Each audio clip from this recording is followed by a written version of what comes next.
laaj ko li nga xam ne moom lañ bëgg a xam si liggéeyam waaye moom tamit wax askan bi lan la moo liggéeyee kon loolu am solo la te nag am nañ ministre bu amul façon boobu président bi si boppam moo ko tuddee kon te Mansa Kunda bu amul façon la ñu am nañ honorable Hamad NK Bah ñëpp di ko ut nag ñëpp di ko laaj ne kan lañ ko isi si Mansa Kunda bi te nag isi nañ ko am nañ ko mu ngi jaakaarloo ak askan bi am na nag ak tiimam ñi mu àndal ñi nga xam ne ñooy liggéey ñoom ñi moo liggéeyal mooy PSM yi ak BPSM yi balaa maa sori nag naa nuyu jaajëfal ñi nga xam ne ñoo ñëw tey gouverneur yaa ngi fi PS yaa ngi fi DPS yaa ngi fi advisor yaa ngi fi government officials yaa ngi fi di dalal ñëpp si Mansa Kunda bi waaye nag di dalal ñi nga xam ne ñoo nekk kër di ñu seetaan ñi nga xam ne ñoo nekk biir Gambie fii ak ñu nekk bitim réew di gërëm ñëpp di sant yëpp man nag suma kaddu nag duy bari si Mansa Kunda bi man dama xuus rek te nag bési Hamad NK Bah yaakamti naa ko am si Mansa Kunda bi askan bi yaakamti nañ ko am te nag am nañ ko balaa ñoo sori dinañ ko oo mu ñëw nañ ko may xam naa ne moom moo ko way ne 20 minutes la la mais mu ne noo 3 hours la soxla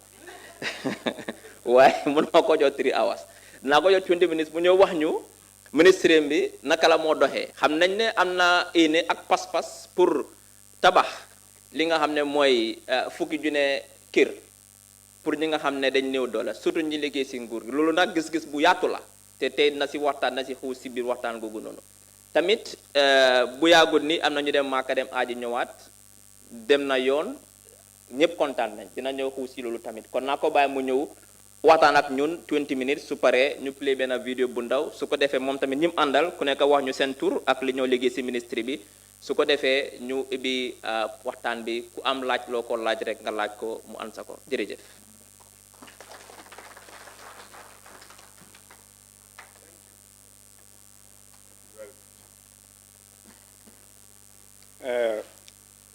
Good evening, Honorable Minister and Permanent Secretaries, Governors, Deputy Permanent Secretaries, Directors, Senior Government Officials, and members of the media, and other guests here present to witness tonight's program. And I think, as the Honorable Minister said, a lot of people are watching us, including my principal. So everybody is expecting this thing to be a very interesting interaction. And we hope to do our very best to share as much information as possible in order to satisfy your inquisity, your desire to know more how this government works since 2017 to date. And very especially, we will also speak on what we call some of the ongoing activities at the Ministry of Lands, Regional Government and Religious Affairs. Honorable Minister, let me begin by saying that we thank you very specially for initiating this when you were newly appointed as Minister of Information, Communication and Media. We thank you so much. You have been very much there for the public, and you do not fear the microphone. You do not fear being confronted by questions and other issues that are related to your job, particularly when it comes to giving information about this government. So we are grateful to you immensely, and we thank you, yourself, your family, your party, and your staff at your ministry, and the various agencies that are attached to your ministry. Thank you so much. And as I said, a couple of years ago, when you started your Gis program on GRTS, I watched you every day. I said, stop this boy. He's a dangerous chap. He's coming. And I said, we have to stop him on Gis. This program must come to an end. I was one of those who initiated you being stopped in that program. And when you form your party, I said, let's be very careful. This chap, when we are gone, these are the people who are coming on board. He's one of them. We'll be gone, and I believe you have a political career and a future in politics. Keep it up. I've watched you at a distance, listening to your utterances, your comportment, and your behavior, and I believe that President Barrow did not make a mistake in bringing you into government to learn, to study, to see how government works. And you are doing that very well. Thank you. Keep it up. Now, just to come to give you a bit of synopsis of what the Ministry of Land, Regional Government, Religious Affairs is doing as we speak at the moment. It's not been an easy appointment. Let me recognize the arrival of my colleague, Mr. Minister Job, who is also the Minister of Tourism, Arts and Culture. Mr. Job, you're most welcome. When I was given this appointment, it was a difficult decision to make. When I was called by the president to say, look, I was out of the country. He said, I really want to see you. Then I became very suspicious of that. Usually we speak very often. So the reason wanting to see me when I am away, and we couldn't discuss it on the phone, I had a suspicion that something fundamental must be ongoing. When I came, he said, I want to move you to the Ministry of Land, Regional Government, Religious Affairs. It was a very shocking moment for me. As you know how attached I am to tourism and to the sector and the efforts we have made in the sector with the World Bank and all the rest of it. It was a difficult decision for me, difficult moment that time. He said, look, I trust you, and I trust you can go and do the job there. And I think you need to go and do this job. And then I paused for I said, Mr. President, I accept in good faith. I will take the job. He said, it will not be easy, but I know you can do it. You can go and do the needful in that ministry. I didn't sleep for a couple of nights because I was leaving a sector that I became so attached to, and I love doing that. But national duties, when you are called anywhere, you need to avail yourself to that particular task. And I felt it was important and time to move. Yes, we started the journey. As you are aware, it is important that when you run an institution, there are certain instruments that need to be in place. Number one is a policy that directs the strategy in which you run that particular institution for a successful deliberation of your objective. Therefore, having for the first time a land policy so comprehensive, so participatory, was key in this. We found they started somewhere, but because the political will was there, we added impetus in making sure that this policy was delivered to the people of the Gambia. And proudly today I'm saying the policy is 99.9% ready to be delivered to this nation. The 1% is left because I still have some cabinet colleagues who need to make some inputs in it, so that this is the policy that has been the most widely discussed policy in the Gambia. There is nobody in the Gambia, even in the diaspora, who will tell you that I was not aware how this policy was being built, and I wanted to participate and could not participate. Nobody in this country. And then it incorporated the views of many people who felt that they were left out, who felt that they were not part of it, who felt that they were deprived of their fundamental rights of ownership. Everybody's views was brought into this policy. And surprisingly, the Combo Yirua Kafo, one of the most important bodies when it comes to land issue, all the views of this organization were incorporated in the policy, to my surprise. And that, I believe, taking into account that this country is one of the smallest, but one of the 5th most densely populated country in Africa. And almost all these countries, with the exception of Mauritius and Gambia, have gone to war because of land. So it was timely for President Barrow to come with a policy that would guide the management and usage of land in the next 10 years in this country, so as to avoid the conflicts and the crisis that we face today. Today, between 70 to 80% of all our court cases in our courts is on land matters and land issues. Therefore, we were at a crisis point.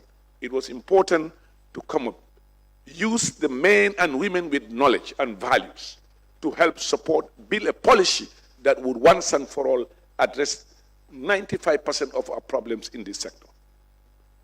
And it started, the policy, the key issues of the policy are on one, digitalization of land records. It is important that we avoid the duplication. We avoid the way we prepare our lease documents. We avoid the issue of two people being given ownership of one piece of land. And also, you have a situation where the principal cannot tell you which land is used from his office, or you or any other Gambian cannot tell. But once digitalized, the issue of duplication and crisis will certainly be over, because everything will be transparent for everybody to see. Which land is available, which land is here, which land is not used, which land is who owns that, who owns what. And that means we will be safe with that. The other issue is about gender equity in land ownership. Our women have been deprived for too long in terms of ownership of land. In our village, in my village, and most of us in our villages, when our parents die, our sisters don't inherit land. They only inherit the land in the furrows, but not the upland. They are deprived of that. This policy will put an end to that. Women will stand firm to have the right to own land, inherit land, wherever the land is, as long as they have a right to it. Customary tenure formalization.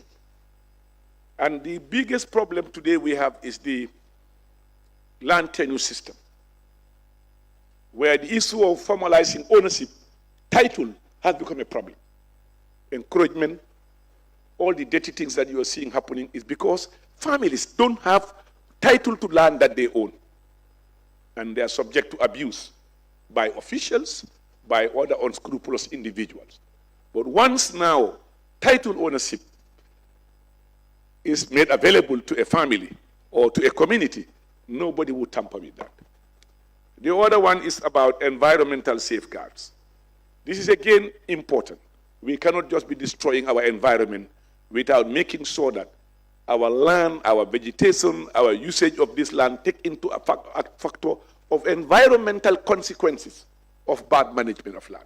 And this policy, again, will safeguard that. We all know that climate change is a reality. Whether we like it or not, it's a reality that we are faced with. And therefore, putting in measures, policies that will protect that is long overdue. And this policy will address that. The other one is community engagement in planning. It is important that whatever government do, any other institution, the owner, the people who live there, need to be part of the planning process, and they must take ownership of projects. Some of our projects fail because the projects were imposed on them. They have no idea this project. You just wake up, come and start a project within a community. The community don't even know what you are doing. And at the end, they tend to retire from the project, and eventually, when the project is phased out, it goes dead. And I think some of these things, the policy will address it, that ownership of a project that you want to implement within a community or within a set of environment. Dispute resolution mechanism. We also have that embodied in the policy, where we can resolve issues without resorting to the courts. Some of them have been in court for 10 years, 15 years, 7 years, without resolution. Yet still their investment is in trouble. Because once you get to the court, you cannot get a decision from the court. You're worried about how you invest on that land. And we want to put an end to that by bringing mechanism where you can resolve this thing. And finally, let me say, the Gambia government is on the verge of setting up a special court for lands. And I think the Minister of Justice updated me. They've gone too far in getting that done. So we thank the Attorney General, Minister of Justice, for coming up with that initiative under the leadership of His Excellency President Adam Barrow. We have realized how the issue of land management, land use has become a problem in this country.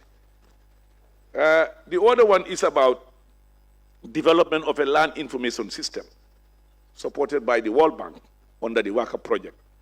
Stages of progress, assessment of land information infrastructure is done.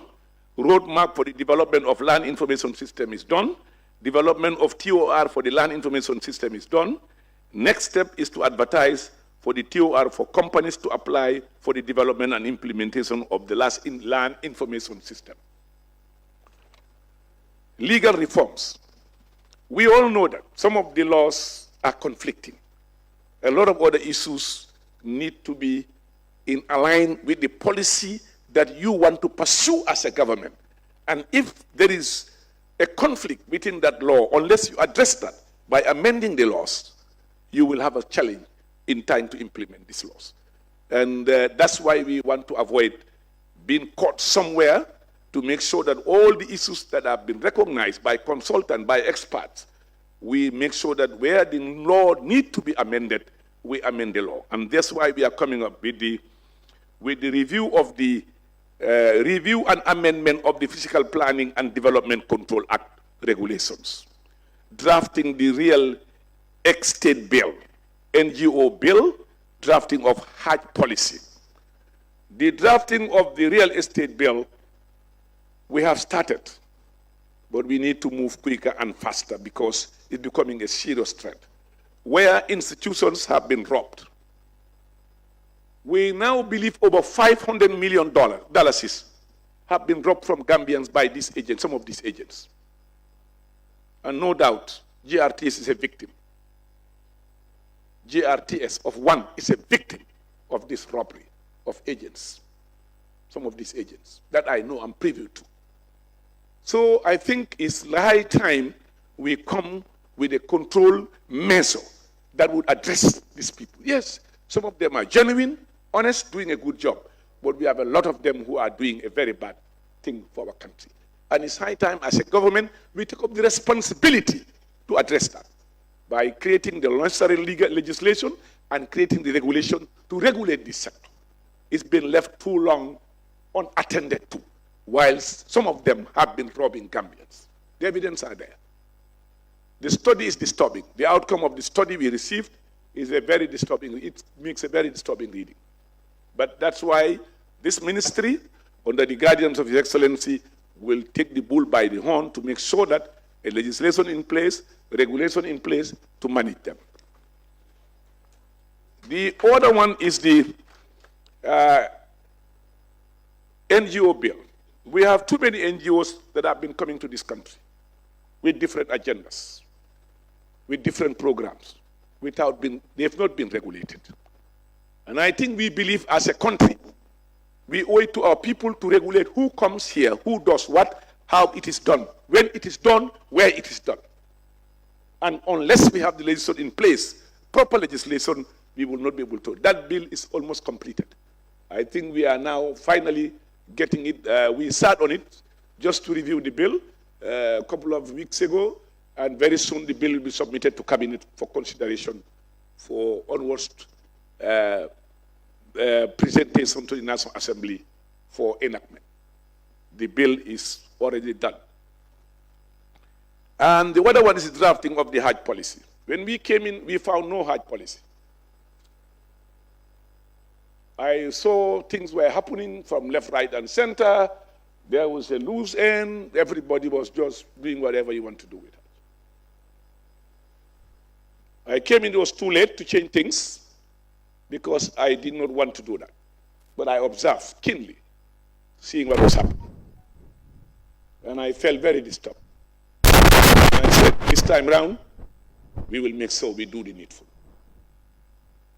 Very unpopular, but very necessary. Hajj cannot be a business enterprise for reaping of profit from poor, committed, religious, Muslim, Gambian Muslim who want to perform this obligation. What I first discovered was the policy. Honorable Minister, can you come forward? That's Honorable Minister Boy also joining us. Was that there was no mechanism as to how to determine the price, the Hajj package price. There was no mechanism. I think people will just come with their cost. Some of them flying on business class, going to say they are inspecting facilities. and culminate with it, sit down, and present a figure to say this is the Hajj package. I said no. I got in very qualified permanent secretaries and very qualified Hajj members and some members of the National Assembly. Say, look, study what happened last year, give us what happened this year, and then we'll know now how we do the package. When we did the study, we realized that there was $220 cheaper from the package we had last year. I said, wow, if that is the case, from last year we are $200 cheaper, we will now take $100 to add it to, $80 to add it to our package in Minna, because last year there was crisis in Minna, everybody witnessed that, and that Gambians were in class D, we now bring them to class B, C. And then we also realized that the air ticket flight was 500 and the entire package, 531. We said, let's reduce $6,000 from the package and offer the Gambian for the first time a reduced package. Because, you see, what we have to understand, we looked at this, how much some of these agents were making, money. And what we realized as a government, if we don't control this Hajj, only the rich people will go to Mecca. Those so-called VIPs, VIP Hajj, everything will be sold to VIPs. We said, no. Some of our people farm for 5 years gathering their money. Some of them sell their livestock. Some of them sell their land. Some of them, their children hustle to take them to Mecca. You leave them at the mercy of people who talk about VIP. When we get to Mecca this year, in this Hajj, some people went and demanded their money back. Some paid as much as £9,000 for this Hajj package. They were demanding pay back their money when they saw what the Gambians are paid and staying in the facility. Government have to control this. It must be controlled. Because it's our responsibility as a government. And then from last year, when I reviewed the report, I realized that some of our pilgrims were staying in almost 13, 14 different places, in different places. And in some cases, the doctors cannot reach out to these people for 3, 4 days. I said we must put that to an end. Everybody will stay in this hotel. Unless you make arrangement with the guy we signed the contract, we will make sure that you stay in the same hotel. And we went for a hotel where nobody expect a country like Gambia to stay in that hotel. We stayed with Morocco, we stayed with Syria, we stayed with Tunisia, other big Gulf states in the same hotel. 4-star. Yes, they said it was hilly. We told them to provide bus services for those who needed it. And we had a Hajj commission that worked very hard this year. They spared not a single minute in making sure that they did the Hajj very well. And even our government officials who were there took part in the process to make sure that the Hajj succeeded. So we thank all of you for that. Reform is not easy because there are those who feel offended. Let me remind them, we reserve the right to give GIA to do this Hajj 100% as a government. Government reserved the right. What the Yahya Jammeh did and what happened before, we could do the Hajj with GIA and everybody becomes an agent. And the idea of killing GIA, I will never be a party to it. GIA had over 400 employed Gambians. Why should we kill GIA to make few others succeed, survive, and the 400 Gambians go without a job? And that's why they tendered for the aircraft, for lifting of pilgrims. When they tendered, they won the tender. People went on open Gambia, they call it, insulting this regime, saying that Hajj will fail this year. Nobody will go to Mecca. They were proved wrong. People went to Mecca, came back to Mecca before even the expected time. And GIA did it 100%. Therefore, our state agencies, our state enterprise, we must protect them to preserve the jobs of Gambians in this sector. And we are very proud of GIA for the wonderful job that they have done. And I think giving it to another company would have killed GIA this year. That would have been the last for them. And we believe that today the 300-400 Gambians who are working there are comfortable with their jobs. They are guaranteed job. And we will learn from the outcome of the report this year. We have independent people who went there. All the parties in parliament were represented in Mecca. So we want them to come forward, give us a report. Government will review the report. And then where we need to adjust, we'll adjust. The policy is ready. The regulations have been drafted. We'll subject them to validation. Nobody can stop government from reforming this site. Even the inspection of their rams, this year the Hajj Commission did. The cost of their rams, the Hajj Commission did. So let them understand that this government is here. It's not Ahmad Ba. They were praying at the Kaaba for Ahmad Ba to die or whatever. No, I'm telling you, yes. Somebody got me some information, recording video. I had it. I'm not interested with that.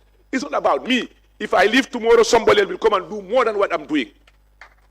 To reform, to protect the interests of Gambians at every level. That's the president's objective. That the Gambians' interest will stand number one before any other individual interest. So we are not against anybody. But let them understand that GIA have the capacity to carry out Hajj. In other countries, agents only sell tickets. And the national carrier, the national commission rather, does the package. The Hajj operations. We are not going there. We want them to cooperate, work with us, we do what's possible. But the issue of overcharging our people, making sure that Gambians can no longer go to Mecca, is only the rich that can go to Mecca, will not happen under our watch. We will control the price, the package, we'll manage it, we'll improve on it until we deliver better services every year. So I thank Gambians for supporting this process. And those who resisted, who go on social media, some of them who confess to the GIA Director General, confessed. It's easy to confess. Next time you confess, we take you to court. Because if you have issue, come and take it up with us. You cannot go on castigating government, castigating people when you know that what you are saying is not true. We are open for suggestion. The policy will be floated for people to come. We discuss it. But we will not relent to protect the interests of the Gambian people. And you know what? When I started the change, my principal said, I'm with you. Every minute, every hour. But you cannot fail. If you fail, you pay a price. I said, Mr. President, I'm determined to pay a price, but I'm determined to make sure I will not fail. And I thank God I didn't fail. We did not fail. All of us worked together. And we had a strong team, a strong Hajj Commission, a strong, determined Ministry of Foreign Affairs, a strong, determined consulate in Jeddah, a strong, determined Gambian permanent secretaries, directors who were working with us 100%, who have the interests of this country at heart. We thank all of you for the good job you've done. Mr. Minister, I'm just concluding now. Regarding the housing, when we came in, we realized that, to be honest with you, somebody who doesn't have fish money tomorrow, you allocate him a piece of land. You don't expect him to build a house there. Next 1 hour, he's thinking of how to buy a bag of rice. So what we realize is, they will go and sell that land to Mr. Rich. Mr. Rich will keep that land. And the man go back to poverty, or woman. The next 6 months is all finished again. And will be struggling all his or her life. When you get retired, they give you, you cannot pay your rent. You still have to continue paying, you suffer for the rest of your life. When you die, 3 months, they evict you. They evict your family. You have nowhere to stay. We said, look, we have to put an end to this. Let's try to create a situation where investors will come and invest. Build this house together with government. The rent you are be paying become part of the cost of the house. In 10, 15 years, you become owner of this house. But because we don't have land in Gambia, we are not saying give us cheap houses there. We are saying affordable house that you and I can live. Now in 15 years, in 10 years, I should be able to be the owner of that house. Even if I die, my kids will stay in the house. And what we found on the ground, they will buy these plots from all these poor people, fence them. 6 years, they make millions out of it. And this policy, land policy, is addressing that. If you have land now you fence, you will pay heavy tax to the state. So the issue of land grabbing will come to an end. this policy is putting an end to that. We all know that we've been victims, all of us. No, most of us did not know how our land was managed and how our land was used. We have no idea. And to be honest, I must confess, when I took over, I did not know why everybody wanted land. I did not know. Wallahi, I'm swearing, I didn't know. So I invited somebody, a very respected person. He's hearing me. I like his level of education. Highly educated, very experienced man. I invited him to come to my office. I say, why is the problem with land? All this issue, every day I see people killing each other for land. He said, Mr. Minister, let me tell you one thing you don't know. Land is money. It's all about money. I say how? He gave me an explanation about land, why land become money, how land become whatever. I came to realize now, it's time now we try to address this issue of land. I never take it. I thought only cattle are assets. No, really, I can tell you that. When I have my cattle, I believe that I have money. But I came to realize that after my discussion with that gentleman, that land is about money. That's why people are killing each other. So we believe that people who are now getting this land, fencing it, will pay a heavy price once this policy is come into place. If you are taxed heavily, you either lose the land or you surrender the land to the state. There is no choice about that. So that's why this policy is not very popular with some people. You must also accept that. But it is people's policy because they created this policy. So the Gambian people own this policy. So let's make sure that the policy will be fully implemented for the betterment of the Gambian people. So we are in this housing thing. We are working with Social Security. And right now, they are working with Celta Africa to prepare the housing diagnostic of the Gambia to be determined by the deficit, the situation of our housing sector. Social Security is working with SAFDAT now, which used to be Celta Africa. They are, in fact, meeting in Algeria in 3-4 days from now. And they are now developing a policy paper on that. And then we are trying to help them secure the land. So far, they've got one, huge one. And we're trying to make sure that they got land in strategic areas. Because people who want to buy these houses want to live in good places. This is not ordinary people. You and I want to live in big houses near the sea or near Gunjur or Sanyang. We want to build good houses so that everybody who lives there, you have somewhere to feel comfortable with.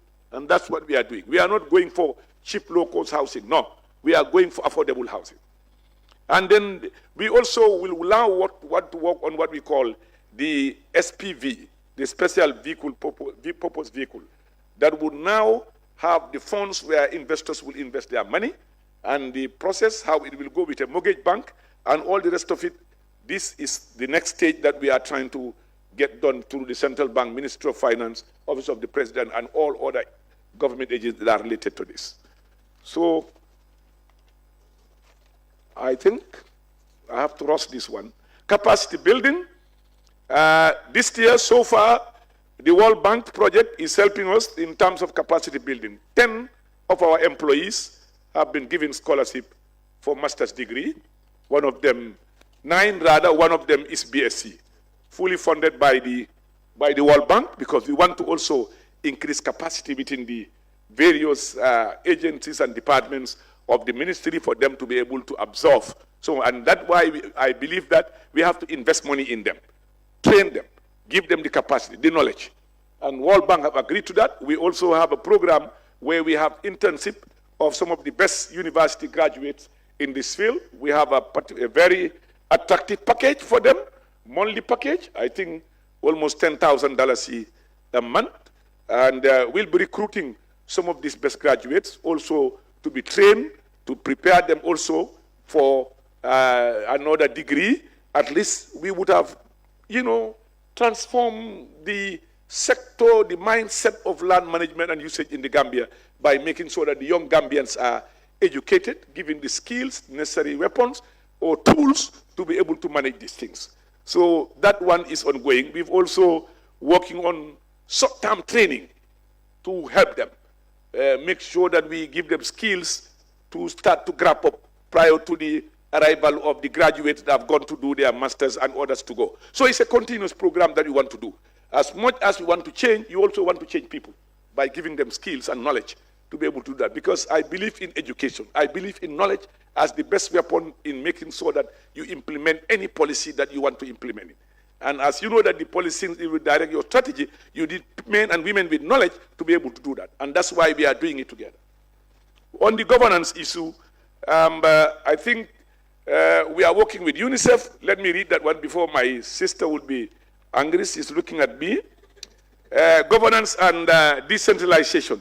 Capacity building decentralization structures, VDCs and VDCs supported by UNICEF under the Naskino project, training local councils in participatory budgeting, inclusive planning, supported by EU UNDP GREAT project, legal reform, review of the amendment of the Local Government Act 2002. We've gone too far with that. I think we reviewed it 1 week ago.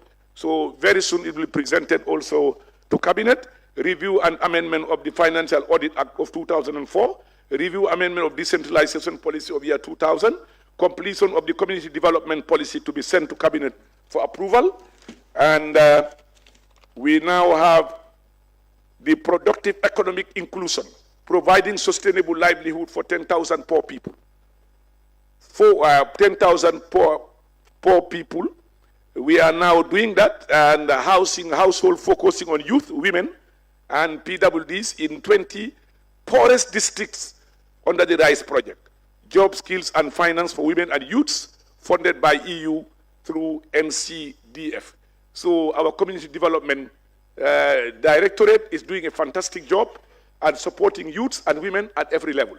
So on that note, Mr. Minister, I would say that we avail ourselves for any question that you may be interested in. Thank you. Thank you very much. It's a pleasure.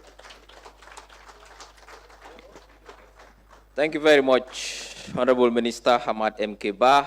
I think this is what we were expecting. Thank you for that very comprehensive presentation. I think your ministry is doing a lot, from coming up with a new land policy, amending the legal frameworks, making them fit for purpose for the sector, a new Hajj policy, capacity building. I believe that our audience have a lot of questions to ask on these issues.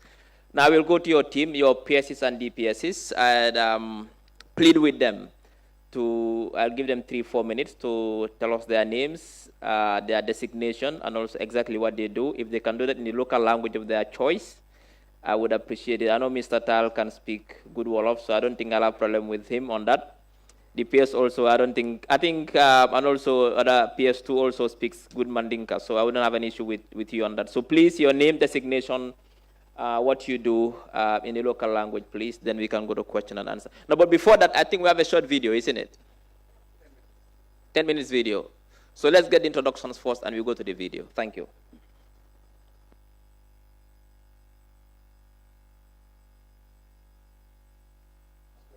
There's a mic there.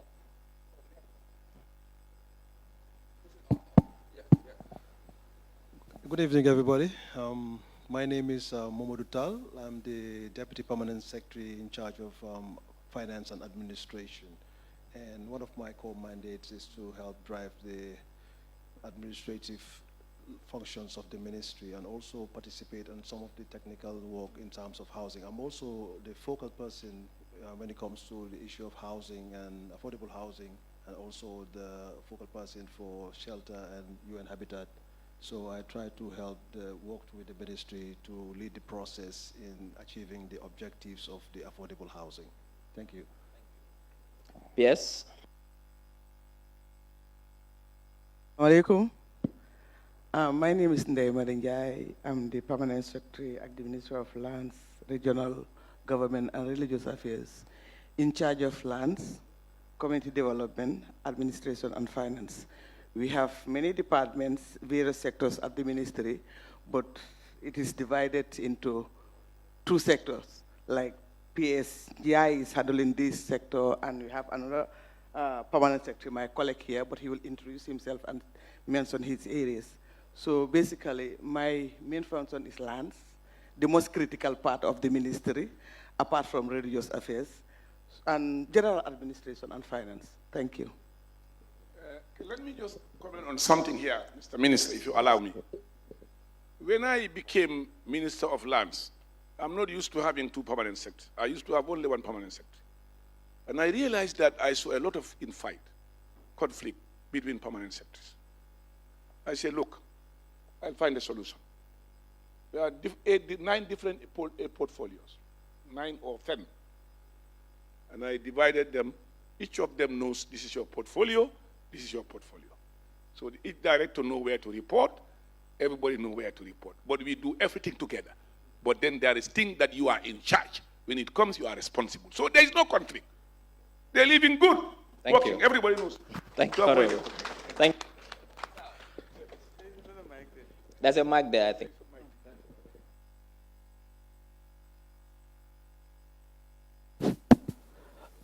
Thank you very much. Good evening, everyone. My name is Ibrahim Asisao, also one of the permanent secretaries at Ministry of Lands. I'm responsible for religious affairs, also local government areas, but also these of NGO affairs also falls under my mandate. I'm also responsible for all the projects at the ministry. Thank you. Thank you. DPS, finally.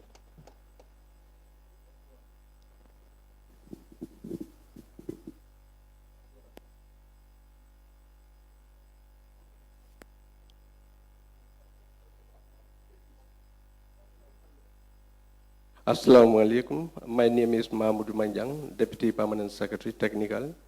I deal with the technical department, that is physical planning and lands and surveys, and also advise the Minister and the Permanent Secretary on land matters. Thank you very much. Thank you for those brief introductions. Can we get the video, please?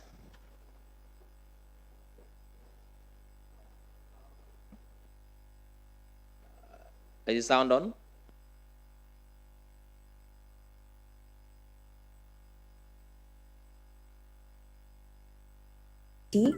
Conflict and uncertainty.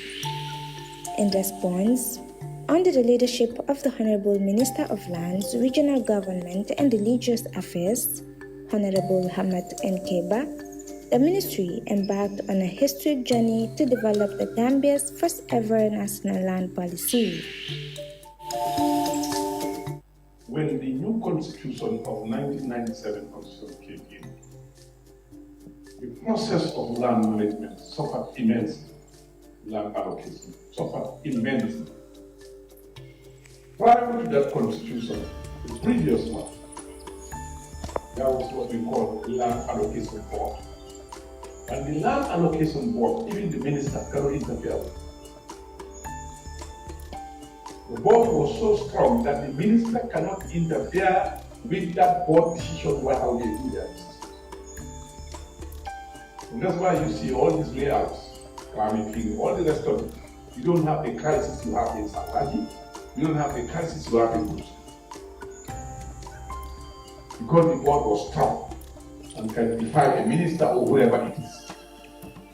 Guided by inclusivity, transparency, and national ownership, the process began with comprehensive consultations across all regions.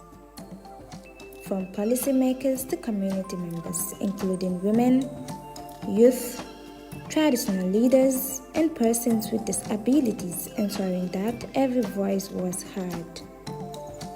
These inclusive engagements formed the backbone of the draft policy. A national technical working group comprising experts from government, civil society, and development partners guided the drafting process. Regional validation workshops, stakeholder reviews, and legal assessments were all integral. At every stage, the ministry prioritized equity, security of tenure, and responsive land use. On June 10, 2005, the ministry convened a national validation workshop, a landmark event marking the collective endorsement of the policy. This event brought together national stakeholders and international partners, reaffirming the government's commitment to inclusive and sustainable land governance. It was a moment of national pride and a key milestone in the country's development agenda. The National Land Policy provides a clear framework for addressing land rights, promoting investment, enhancing transparency, and reducing land-related conflicts. With its implementation, the Gambia will strengthen land administration, secure land tenure for all, and promote social justice, particularly for women and vulnerable groups. The Ministry remains committed to working with all stakeholders to translate this policy into action and impact. Together, we are building a land system that protects our heritage, supports our people, and secures our future. This project is supported by the World Bank through the West Africa Coastal Area Resilience Investment Project, WACA.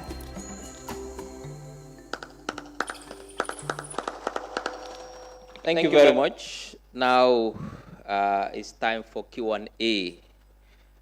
Now, as the chief journalist of this country, and also as the host of this program, I'll use this privilege to ask the first question. Honorable Hamad Ba, suma laajte be nag si olof laa ko def. Gis nañ ne boo ñëwee ba léegi yaa ngi liggéey bu am solo. Surtout si wàllu teg ay sarta yi nga xam ne si mbiri suuf. Waa nga ko fi si angale nag waaye bëgg naa ñi nga xam ne dégguñ angale nga wax ñu lu tax nga foog ne ici ay sarta yu ees buy seetu mbiri suuf comme land pol lu tax mu am njëriñ ak lu tax nga bëgg a ici ay sarta ñi nga xam ne mooy saytu mbiri agency state agency loolu tamit am solo mooy regulation si ñetteel bi mooy gis nañ ne xaaj d'ici ya noo ko defee utee naag lu ñu ko daan defee lu tax nga foog ne am na solo pour nguur dugal ci loxoom ak noo ko doxalee d'ici ya ak naka la demee pour askan bi ngeen koo dégga moo ñetti laaj tey yi nga am jërëjëf.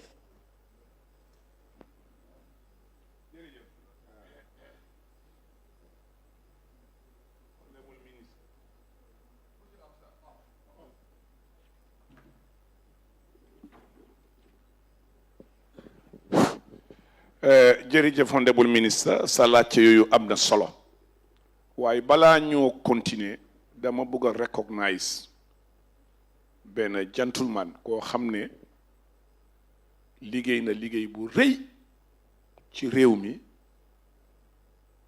ba pare liggéey na tam lu rëy ci policy bi wooy Mr Abdou Touré Abdou jógal ñu gis la Abdou mi nekk na permanent secretary place yu bari nekk na permanent secretary lands bi ñoo def suñ tourism policy bi $245,000 bi ñu fay UNDP daf ñu ci taxawaloon torop xaalis bi ñu fayoon cannot remember the figure exactly waaye taxawoon na ci torop pour ñu mun a fay consultancy pour develop tourism policy bi bon ñu ngi laa gërëm Abdou ci liggéey bu baax bi nga def tam ci suñ ministry bi ak Gambia bi yépp despite age mu ngee ñëw sonn loo ñu gërëm la ak gërëm ñi mu doon bokkal liggéey bi li am solo mooy soo defarul loi defaruloo sarta soo fa jógee keneen bu ñëwee leneen lay def te mbir mi warta nekk individual dafa war a nekk system in place process in place yow Amat Bah boo fi jógee léegi lu ñëw fa tam lu munta jargati loi bi li loi bi wax rek lay def soo fa deful loi defuloo fa sarta lum bu ñëwee lu ko neex lay def mu sànni indi leneen loolu bokk na ci li nga xam ne moo ñu gétti noonu ci liggéey bi ci mbiri suuf ak mbiri xaaj bi ak area yi nga mention nii yépp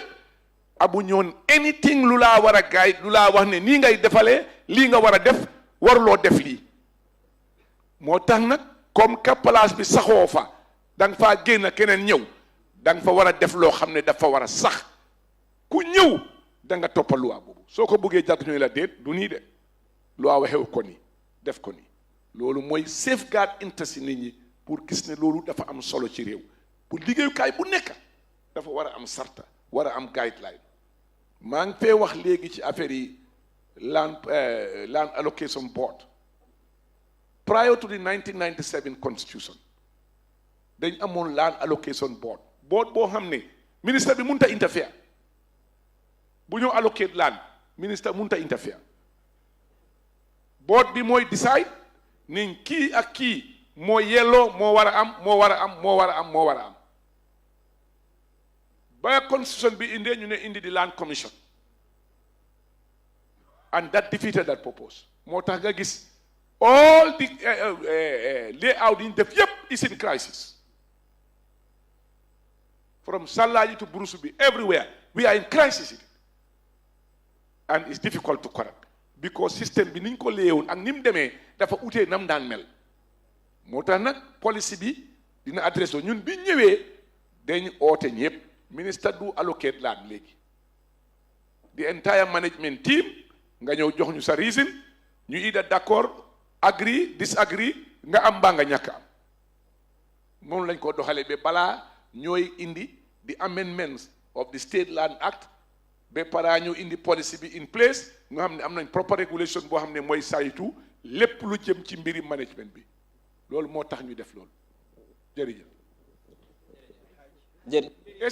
estate yi haaj bi mooy policy bi boobu di same la rek we have to have policy regulations in place the policy is ready we want by end of August both the policy and regulation will be in place that cabinet would have dealt with that pour ñu régler ko parce que haaj yi warut a nekk pour ñu am xaalis rek ñun suñ maam yi dañ daan dem Makka ñaari at ñetti at di béy di dem ba egg a Makka am na fi ñoo xam ne dañoo bay juróomi at di dajale pour dem Makka am na ñoo xam ne dañoo dog seen kër yi jaay pour dem Makka am na ñoo xam ne dañoo jaay seen jur gi pour dem Makka loolu nag boo ko bàyyee si nit ñoo xam ne price bu ne ñu tegal nit ñi te nguur gi dugalu ci loxoom bu yàggee mbaj suñ nit ñi duñ mën a demati Makka moo tax nguur gi dugal ci loxoom réguler ko dina métti de waaye dëgg bi rek na am su ko defee ñu mun a continuer ñu mun a dem mu mun a ëllëg su ma fi jógee keneen jógee fi tam loi bi système bi mu ngi in place kenn du ko mun a abuse. jërëjëf waaw affaire estate agency yi boobu moom nu mu gën a gaawee ñu ngi ci ko am because making a law takes time moo tax ñuy njëkkee regulations pour gis ne yooyu na nekk in place pour contrôler leen ñu bàyyi li ñoo def ba pare loi bi mun a dal seen kaw buñ lekkee alali jàmbur waaw looloo tax ñu njëkkee loolu jërëjëf. Now we go to the public. We'll take two questions at a time, one from this end and one from that end, and we'll allow the minister and his team to answer, and we'll come back. So why is the mic that is going around? And also, if you can ask your questions in the local languages, that'll be appreciative. Name, please, and your question. maa ngi tudd Amath Kebe joy ko Paradise TV ñi jaajëfal Paradise TV ñi jaajëfal bu baax a baax ci taxawaay bi nga xam ne def nga ko pour ñu am njëlbéen yoon ñu am loi boo xam ne mooy régler wàllum suuf fii nii ci biir réew mi li may laajte rek mooy jëmmi jamono ci gannaaw déggoon neen coow jógoon diggante njiitum réew mi excellence Adama Barrow ak ki nga xam ne moo nekk former vice président lawyer Ousainou Darboe mooy suuf si nga xam ne kii ne jox neen ko kii ne joxuñ ko ñu dégg ci coow lu bari ba léegi dara leer ci man dégguma lu ci leer ci joxe suuf liñ ci dégg yëpp mooy ñi nga xam ne dañ am doole maanaam jàpp ne ne kat mën nañu amal seen bopp kër bot ñi nga xam ne seen loxo jotul seen gannaaw néew nañu dégg ne nguur gi jox na leen suuf bëgg nañoo xam wàll woo noonu beneen bi it mooy. benn laajte rek baal dama ko fi jàllee benn rek. non benn rek si des. non benn ku nekk benn nga. waaw dina ñëwaat si yow. ku nekk benn nga benn Car City bi ñu doon dégg Old Yundum Car City the Car Dealers Association. jëmmi jamono déggoon nañ ne dañ leen joxoon suuf Old Yundum ñu toog déggaat ne ni jëlaat nañ ko ba léegi amatuñ fu ñu leen joxoon ñoom leeru ci ñoom bëgg nañ nit ñi indi ak leeral ci wàllu jërëjëf jërëjëf that side.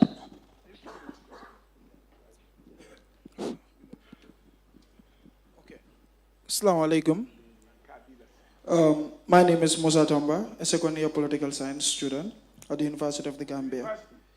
So as a concerned youth and a youth leader, I would like to direct my question to the Honorable Minister. And we've heard about the policies that you've mentioned so far. So land access for youth remains severely limited. Are there any specific programs or policies from your ministry to promote equitable land access for the youth? Thank you. So we'll come back to you to answer the questions. Yes, let me start with just politics is politics. talking keeps it alive. When we talk, policy is alive. When we don't, it's dead. So I don't want to personalize issues here. Both of them are citizens of this country who have great respect in the Gambia, who have sacrificed greatly in this country for the betterment of the Gambia. We respect everybody. Adam Barrow is a citizen, like Usainu Dabo is a citizen. They both got allocated land. They have a right to it. And they develop it within the guidelines that they were allocated this land. But it's our responsibility to make sure that whatever is done according to law. And I believe that the allocations of both of them was done in accordance with the law. And I didn't want also for two of them to be singled out, be abused, be insulted, as what the media was doing. Because both of them, as I said, were qualified to be allocated land. So I didn't want to get in that debate of why should they get, why shouldn't they get, when they are citizens, they should get. But what I can tell you, just to answer your question, to add to this one, you've just mentioned this one before I go to that one. Under this policy, I can assure you that that's why university students participated a lot in this policy. A lot of participation from the university. In fact, some of the consultants were from the university. We took a lot of information from the university incorporated into the policy. Because we are expecting the graduates from this university that we are training will be the one to implement this policy. And therefore, I gave directive that they must engage university at every level. So that these students who have studied the subject that we are interested in will be the one to benefit from these scholarships that we are going to award for them to go and study and take over the issue of land management and usage in the Gambia. But be rest assured that access has been addressed adequately in the policy. And you can read the policy. We have a few more days to give the final draft. And once you see something that you want to adjust, you are free to send your recommendation. It will be considered by a team of experts how feasible it is to incorporate it.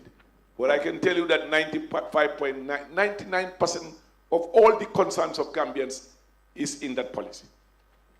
Any other question left? The Car Dealers Association.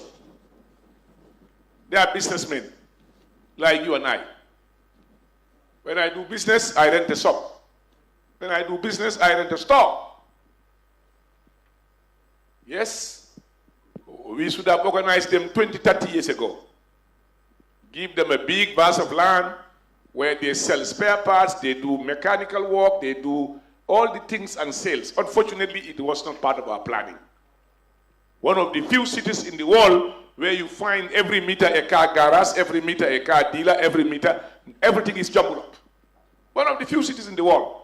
We have to regulate that. It's going to be another bitter pill, but we have to regulate together with the councils. We've made a pronouncement on that. Now, when I came in, they said they wanted a piece of land, and they were promised a piece of land. That's a thing of the past. We are now trying to get them a piece of land for them to go and sell cars there. You want to buy a car, you go there. You want to sell a car, you go there. You want to repair a car, you go there. But they cannot be in the city. If they are in the city, they must be in their own properties. They cannot occupy our highways to sell cars. We have to regulate this country. We have to put measures to protect our citizenry from accidents and all these other vices that are related to putting a fleet of cars on highways. This is one of the few countries that have not regulated this sector. We are trying to get them, even if we get them anywhere. People will meet them there. You want a car? You will go where the cars are sold. When you want a car in Nigeria, you go to Dede. You want a spare part, you go to Dede. Some of us who knows Nigeria, we know that. You go to Charoy when you want cars. You know where to buy them. In Gambia, every street, everywhere, every compound. You can find a dealer and a garage. Now they've even taken over Abuko, where we slaughter our livestock. They've taken over Abuko everywhere, every street. We need to regulate that. Look, in leadership, you must hold the bull by the horn and do the right thing. We have nothing against them. They are Gambia. But if they want to have a plot to sell, let them buy land and put their cars and sell. Nobody will stop them. But you cannot occupy our streets, use it to sell cars, make your money, and accuse the government of wrongdoing. Thank you.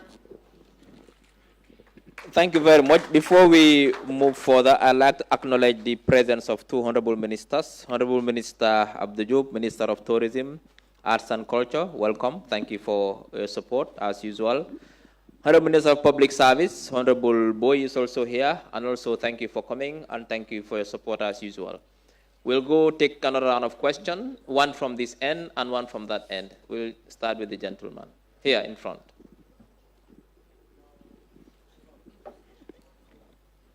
Okay. Thank you. My name is Mohammed M. Kamara. Yeah, thank you, Honorable Minister, for giving me the opportunity. Yeah, my question for the Honorable Minister is, it is widely observed that there is a strained relationship between your ministry and local government councils, especially the opposition-led councils. What steps are you taking to improve collaboration and build a stronger relationship with the council for the betterment of our citizens? Thank you so much. Thank you. We'll move to the next aisle. Yes, Auntie. Okay. Good evening. Thank you very much, Honorable Minister, for your presentation. For me, I just needed some clarification on the taxation on fenced land. Fenced land. You said you are going to introduce tax on the policy. Yes. So, so no, I just. Yeah, no, I know. I just need. That those who have money buying land to be punished. Yes. So no, I needed some clarification because whether there are going to be some kind of like it's going to be in a category form, because I'm just thinking of like a civil servant like myself, earning about $10,000. So I apply for government allocation and I'm given allocated a piece of land. So now I gather some money, fence the land. I'm trying to gather some money to develop that land, and you start taxing me whether I'll be able to build a house.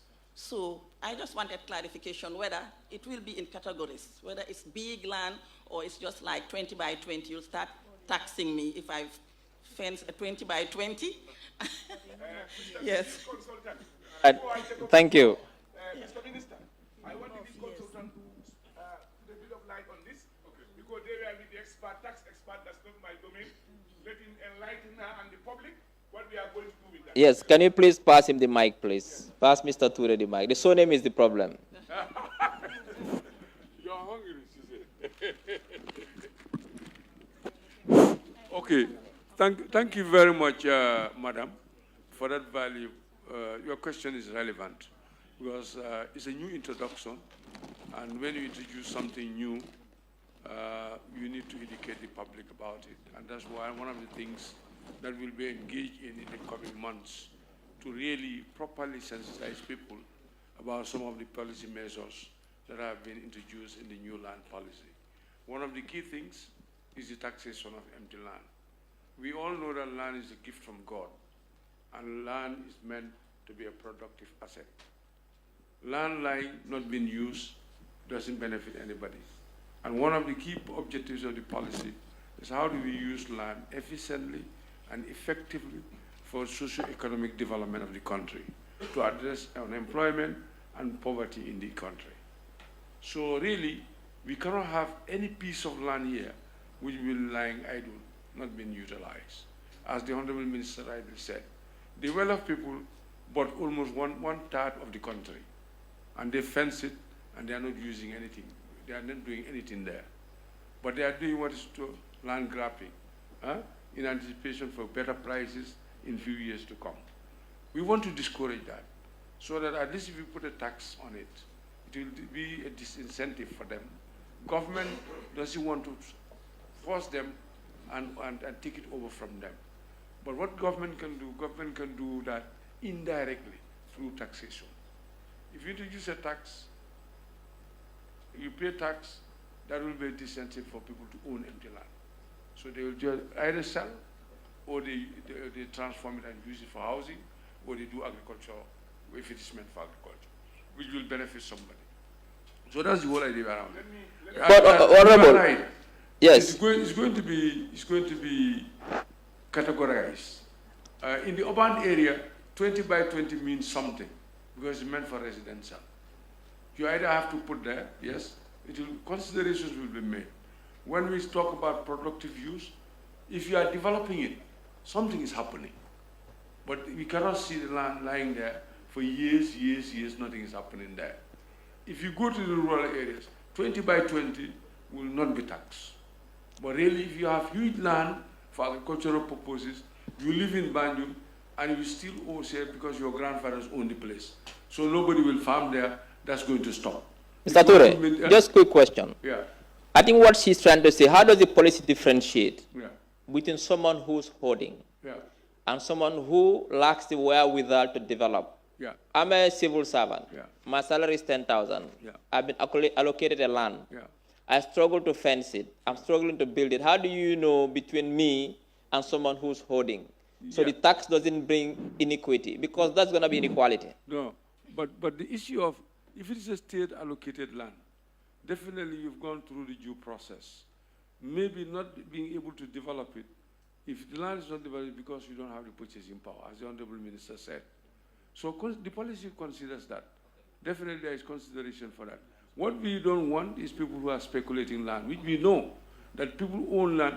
When we were doing the consultation, the alkali of Talinyi told us that about a third of plots in Talinyi, about 20% of the plots in Talinyi, are empty. He doesn't even know the owners. And he was born in Talinyi. For over 30 years, those plots were empty. In fact, it's a nuisance in the town, because grass grows there, pests gets there, and and thieves hides there. So something must be done. And if you look at it, somebody is holding maybe the document in Fajara, or in Banjul or somewhere else, who owns that land. So I like the idea, because the idea is that because in other countries, the more land you have, the more tax you pay for the land. So you have people having 10 land and some who has no land. I think we need to create a disincentive there, and I like that idea. Honorable Minister, do you have anything to add to that?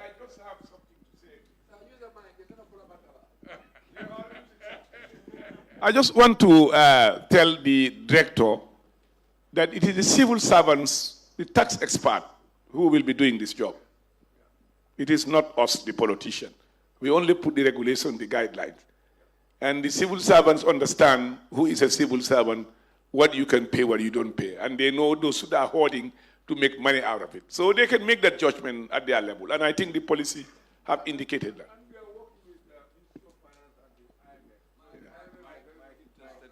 Yes. Hello? We are working with the Ministry of Finance and the International Monetary Fund, that's the IMF, because this is a revenue area for the government. We're expecting almost $1 billion on land taxation annually. So really, we are going to hire a consultant, which is really going to look at the details of this, how the mechanisms, the structure, and the level of taxation. All right. So we are. Thank you. We'll now, one more question. Area councils. Let me tell you. One more question. Yes. He asked the issue of the area councils. You ask a very pertinent question. Very important question. These are elected officials who are elected by the Gambian people. They went into an election, they won. Therefore, they should be treated like any other council. And that's why when I came in, I engaged them. I visited them. I started dialogue with them. And that dialogue is working, is continuing. We are trying to do our best to resolve the crisis, to make sure that we all see eye to eye. We respect their mandate, they also respect the government in place. Being a mayor does not make you a minister. You are not a minister, you are a mayor. It does not make you a permanent secretary. You are not a permanent secretary. It does not make you a president. You are not. You are a mayor. You have a mandate. Do your job, we respect you with your job. But if you want to go beyond your mandate, then you create a problem.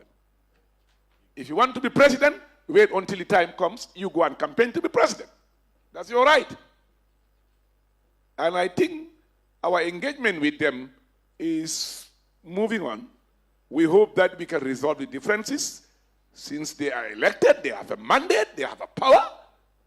We respect that as a government. It's a nature of our democracy. So we must respect it. We are bound by law to respect them. They are also bound by law to respect state authority and work within the state. Thank you very much. Now we'll move to the local languages. I'll only accept questions in Mandinka Wolof, and then the Honorable Minister and his team will respond in Mandinka Wolof, or Fula, or Jola, or Sarahule, or Manjago. But the local languages, please. No more English. Yes. All right. Assalamu alaikum. My name is Usman Vite, and I work with Paradise TV Gambia. Okay, so my question is more like but demolition be started fi nga xamanteni mo nek salaji ak yenen place yi bi rew Gambia gis nañ ñu bari dañ de complain ne alkalo ci ñoo leen jaay lan da nga gis ne yenen am more than one people ñoo xamanteni alkalo yi ñoo leen jaay lan at the end of the day government bi mën nang ko ci gaay. What is the ministry doing in making sure that those alkalos and these traditional leaders who used to allocate land for people, you know, are being held into account? No, lan la government bi def pour make sure ñi nga xamanteni ñoo nek alkalo ci ñu ngi leena tek sarta yu war ci bu gaay jaayé lan ñi nga xamanteni romana ben nit wala ñaari nit ndax ñeneen ni ñu ngi ci sona bu baaxa baax. Thank you. We'll take one more from that end in the local language, please.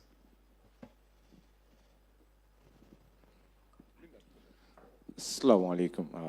Dr. Mohammed Ledi, Kente, University of the Gambia student on Monday. And I have a question. A question also to Keno Sorola Carola, Banco Timo Banco Ding, even Banco Kang. Emo Gambia Nodi, near after Keno San Yan in Banco Kang, Mobe Akalamota Kolaiga, near after Keno San, I said 20 by 20 sang 2. Distance the mic from your mouth a little bit. Okay. So that we can hear you better.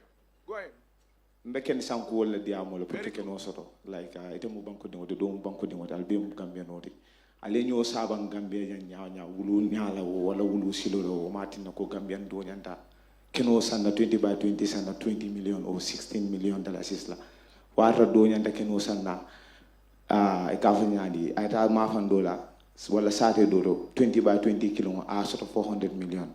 What difference ni anin ka je ko fana ko family line ka fo ntele mu turelti wala mu kintelti ni mu kintelle kenoti nta bondi la nga wa fi sisela wala nga ite mu sisete nyame do mu kintete nyame do mu turete nyame be mu Gambia nolti moni la nyinin karote sai Mansa Kunda nyan ministry ba mu nekke kam pour ka ni fatam fanso mi alon ko alan kene ma yaari ngole be laari like English ka me crystal clear fatam fanso ni ka wo fatam fanso ni mo Mansa Kunda netel ministry ba mu nekkel la pour ko bonni je okay mobe keno ni ta soto la ibota dawada imu fenti wo I think it's equitable access to land. Yes. Let me help you. In Mandinka also. Yes. Madimbale le tutere. The land policy is talking about ownership. In the local language, please. Munge wambiri ngamuna mom yaw ya mom. There is a right for everybody. But protocol binga mom bobu sa right la yako mom. Boka am right the same in the country does not give you right pour nga naw nangu li ma am. Si se Kunda sen kabilo ñoo mom sen la. Touré Kunda sen kabilo ñoo mom sen la. Yow being a Gambian have right to land joxul la right pour nga dem nangu suufi kabilo Touré Kunda bi nga jël ko. Motax ñuy defal title pour ownership of community ownership. Communal naka la tuddaati land tenure ownership pour ku nekk ñu jox la kayit ne lii yéen a ko moom li nga moom nag benn loi mayut la nit ñëw nangu ko salo right bari na de torop waaye right ku ne li nga am yaa ko moom right luñ bari suma right suma property mayut la right pour nga ñëw jël suma bos foo naa ne dañ mun a understand angle boobu tam waaw lu réew mi bu ko jël pour war ci def dara loi dafa am lu mu santaane fu mu war a jaar ba def loolu ownership is key am na ku laajte fii léegi waaw affaire yi alkaalo yi ñu dee jaay laan benn laan jaay ko ñaar ñetti nit lan mooy seen lan ngeen nekk di def lii ma tontu ko ci anglais. It's a very difficult question you ask me. Very difficult question. It was one of the most challenging moments for me. When I looked at this irresponsible behavior, criminal behavior of some of these people, I looked at it, I saw it was linked to alcalos, some cabido owners, and some other unscrupulous Gambians, duping people, particularly the diaspora. The diaspora became the biggest victims of this fraud. Some of them called me from America when we started this demolition. They call everywhere. And that's why I started suspending these alcalos. Some of them I even sacked them. Some of them I warned to make sure that they desist from getting involved in this matter. Let them do what is right. But the problem we had was when you arrest them, take them to the police, next 1 hour they are in the streets. When you arrest them for this criminal behavior, take them to the police, next 1 hour, 2 hours, they are also in the street like you and I. That's not for me to explain. I'm not the police prosecutor. But I'm just telling you some of the bigger problems that we face as a ministry. When these people are arrested, taken to police who should deal with them, next 1 hour, they are in the streets. How it happened, I have no idea. Just to tell you.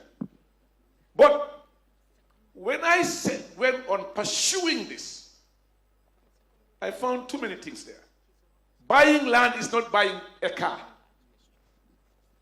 It's not like buying your Mbaseng or your Jesna. If you want to buy a land, you must do what you call due diligence. Demal nga laajte ndax lan liñ lay jaay war na am ndax warta am ndax luñ la jox ndax borom ko moom ndax borom moomu ko nga def lu ñoo ooyee vérification due diligence ba nga am lu wér balaa ngaa jox nit sa xaalis waaye nga toog rek nit ñi la damay jaay laan nga yëkkati 1 million 2 million dollars jox ko nga dem next nga bëgg commencé fens keneen daal ko ne am naa kay maa fi moom kooku commencé keneen ñëw am naa kay ngeen demante koon fukki at du jeex sa xaalis kasara borom mi la jaay mu laa romba di wéy lu waa defu ko dara loolu moo tax sooy jënd laan mégal sonne laan bi ngaa jënda you make a good due diligence on it and then you buy a proper land boo xam ne kenn du la wax paate dem ba moom I think let me just clear that point. But I also discovered some of them were really duped. There was a young man who came to me and said, I built a story building. And then I understand you are demolishing everywhere. I said to him, I'm going to demolish it out. I sent him out of my office. I went to bed. I slept over this. Very young man. So, ambitious. Then I looked at the possibility. Why? When he bought the land, it was not land that belonged to the person who sold him the land.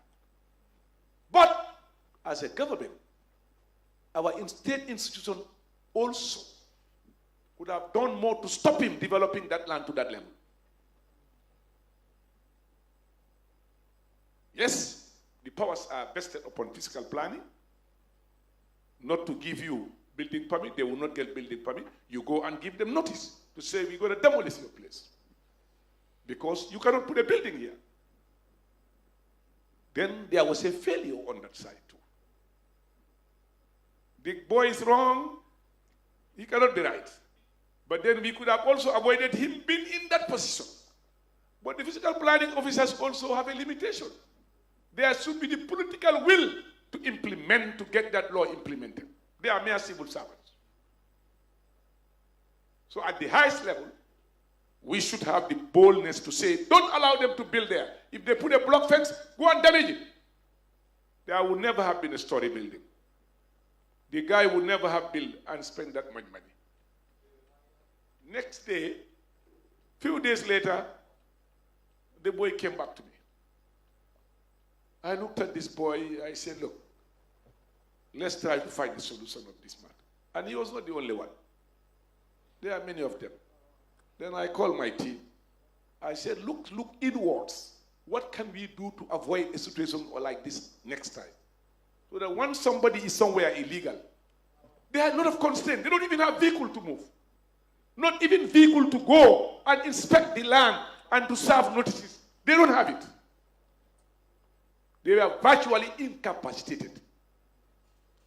Therefore, reinforcement becomes a problem. And we took it upon ourselves to make sure that we give them capacity, to make sure that they can reinforce the law, so that you, before you start building a story building, you are told to stop somewhere and then you don't complete the building. So we are trying to find a way how I can maneuver in this. You know, when young men come before you, sometimes it's not like a big man before you. You become automatically weak, because if it's young, energetic, dynamic, willing chap can build such things, and then some of them are innocent. They don't know even the law. They don't even know, with all their knowledge, education, with their degrees, they don't even know what to do in acquiring land. They have no idea. But there are those who know, they do it deliberately. So we have to find a way how we can balance this, how we can resolve this, how we can correct it to avoid this thing continuing. Both sides of all of us have to work together. And the policy is addressing this again. And the amendments we're going to have will also address these issues. And I just have one word, Mr. Minister. I am really disappointed sometimes with our university students. You know why? If you see 10 university students, none of them is reading science, engineering, technology. When you ask them, they say, I'm doing law and political science. Law and political science. Law and political science. Law and political science. Right now, we are looking for best university graduates in these fields that we want to send for the World Bank to sponsor. But 90% of them who comes to you, I'm telling you what I'm experiencing.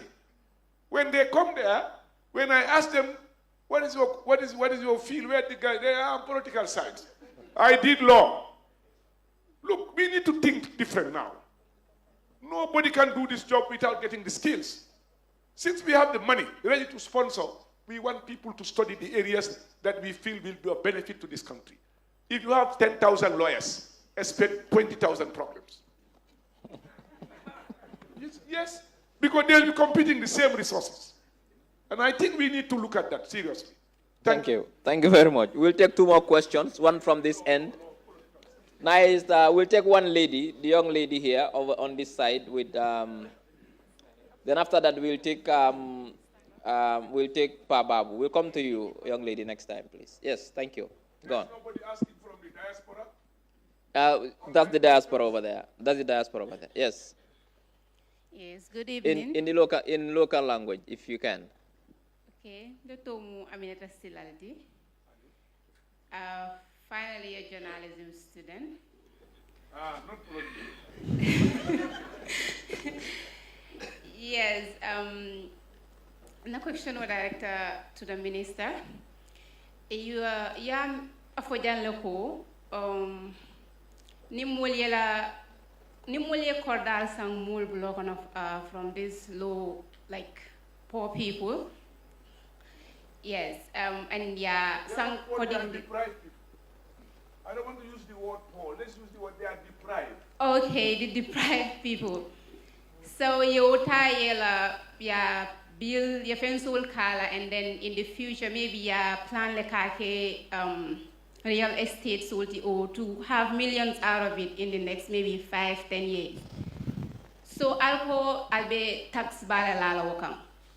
So nimmel man tax jono government ba keno nyintali bulokono. So lafta kalo le ning government yo keno ta iba kala nyadi, is it going abakele toiletati or iba awafila banku dingola makoteke? All right. What are they going to use it for? Okay. Thank you. Abarka. I think